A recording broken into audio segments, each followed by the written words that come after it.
Here's the thing about using a big knife for a task like this, is you do have a lot of cutting surface, which is nice. So there's a lot of area to stay sharp. And I'm not cutting against my knee. I'm cutting against a patch of leather, for those of you who don't see that. It gives you a lot of cutting surface. So if you dull a spot out, which I have on this blade at this point, I'm ready to actually, not totally reprofile it, I'm ready to actually sharpen it, not just hone it. I will have to sharpen it at this point, because I've used this quite a bit, and that's a good thing. I like it. But at this point, I do need to touch up that edge, get it sharper. Making the outline for the stone that's going to go in here. So as I'm getting ready, this is the sharpening stone that I just made earlier this morning by taking some sandstone, taking the 2 flattest rocks I could get, grinding them, getting them wet, and then grinding them again. I got a nice flat stone here, which I'm actually going to use for a different knife that I just picked up at a pawn shop. Just a little like old time folding knife, you know, like with a half stop. It's a slip joint style. Anyways, when I'm cutting out this notch, and it's a pretty sizable notch, it's a lot bigger notch than you usually would cut out. The precision element isn't going to be quite as good, but I can still get a lot of control because I can choke up on that big blade, and I can get reasonable amounts of wood still out of this because I've got a little bit of a sharp spot left over right here that I haven't overly used. I did ding it up on a rock earlier today, which is a real shame, but I mean, it's a knife, so it's going to get used. And honestly, the MAGNACUT has been really good. It's stropped so many times at this point where I'm surprised it took this long before I had to actually sharpen it and take some material away. I think I'm about done with the general form. Now I just need to make one little outline for an oddity in the stone, then I'll drop it in here and sharpen my little pocket folding knife inside of this. The reason that I made this is, first of all, because I wanted to test this REIFF knives out some more and make more content with it, because I love it. I love REIFF knives. They're awesome. I just like all of their products. I'm a really big fan of their handle and their materials and their owner. I think he's a pretty solid guy. He's the real deal. Anyways, I wanted to get something where I could drop the stone in, and when you get the stone in there, it's a little easier and it's a little safer on a small stone. Let me see if I can get this out of my pocket. Man, that was way harder than it should have been. So when you have a stone in the hand, let me just take this out in my hand.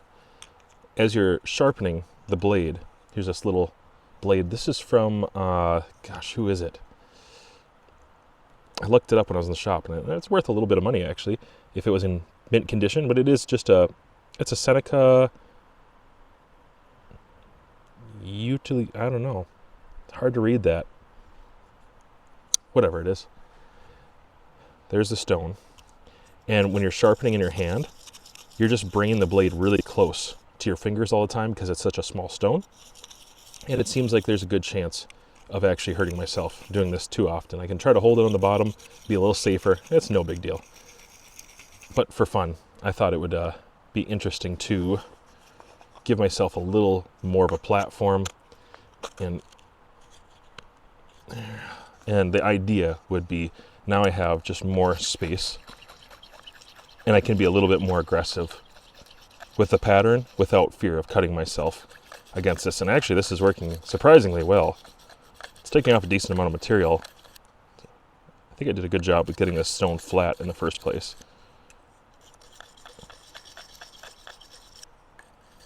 So this isn't quite ready yet. I need to get the form a little bit tighter. But once I get that jigged, I can drop it in there and kind of press fit it and then use it really, really well and safely. Something kind of nice about any sort of plastic or Kydex sheath is that when you're ready, like I've been using this a bunch, and I actually got it really, really wicked sharp. I've got a leather strop here, but I've got one spot that is a little flaky. And a plastic sheath is actually a really nice tool to find where that spot is and level it out.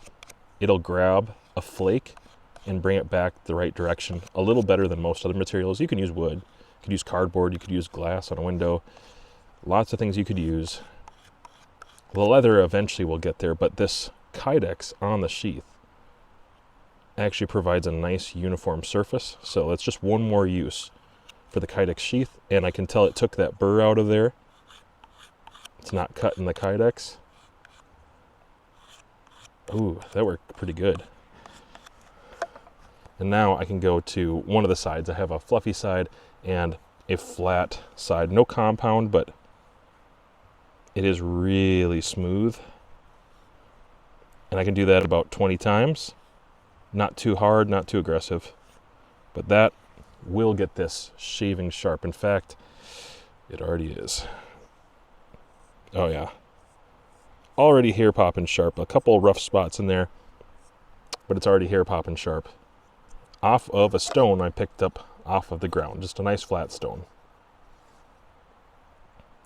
It's got a pretty hard snap. Kind of cool. Unfortunately, I have to cut this one a little shorter than intended. Had an emergency at home, so I'm running home to take care of something real quick, but here are some of my closing thoughts. Okay, I'm going to talk a little bit about the sheath. I do like it. There's no rattle at all. Like, I can really whip this thing around. There's no rattle. It's just nice because I don't want the blade wiggling around in there. It just makes me feel like it's a little more secure. You have a lot of attachment points on the sheath. You can see just how many rivets there are in that, and then it comes with this fire steel loop, which fit my, I think that was a 5/16, maybe a 1/4 inch, but fit my fire steel that I made, and I'm able to loop it around there, which is nice. I really like having it on the front. Having it on the side can be good if it's on this side. I don't like typically having my fire steel on this side if it hangs out, because typically it'll go up here right into the finger guard position, and it gets in the way from me actually grabbing the knife and pulling it out. So if I can get it on the front of the knife or up here somehow, that is my preference for fire steels. And the thumb depress is nice and smooth. Sharp edges have been, it's been deburred, I'll say, in all ways. Sharp edges seem to be taken care of and addressed, melded together nicely. You do have a drainage hole on the bottom, a pretty generous drainage hole, which is a good idea. You don't want a pinhole because it'll still retain water. So this one is actually like a drop size. And it still has a rivet at the bottom. So if your blade gets really pushed in hard, like this, and you don't have a rivet close enough to the bottom, you can potentially push your blade into a weak spot. It could push through. It could grind up against another rivet if you didn't have one on the end. So I'm going to say the execution on the sheath is fantastic for safety and practicality. The thumb depress, like I said, works really nicely. It's not sharp. It's not too much effort, but it does retain really well. I don't know if this is exactly jumpable because it doesn't have a strap down here, but it does hold it upside down. It's not something that's a big concern for me. One thing I like about this is just how well the blade goes in, because it has a little bit of a flare for your handle scales. These REIFF knives have really good handle scales, and there's a little bit of a flare for dropping it in, so it goes in really smooth, but then it retains really well, and it does click into place. It gives you that really positive retention feeling. So again, the Kydex sheath is phenomenal. The pocket clip, some people might prefer other kinds of pocket clips, and you could still do something with this. I can imagine somebody throwing on some sort of ulti clip or another strap, maybe if you want to scout carry, whatever you want to do, you could probably figure that out. But this is the kind that can twist around, and you could carry this cross draw.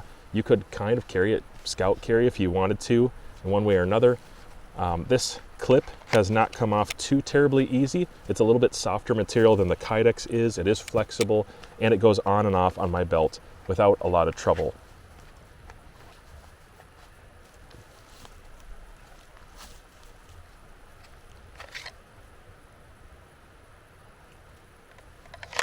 So this was just a fun video for me because I want to tell you that this sheath option is awesome. I like leather, and I have the leather sheath, and sometimes in the winter the leather is superior for one reason or another. But in the summertime, very often I'm going to wear it with this clip. It's just so easy to clip onto things, whether that be my backpack or my pocket or my belt.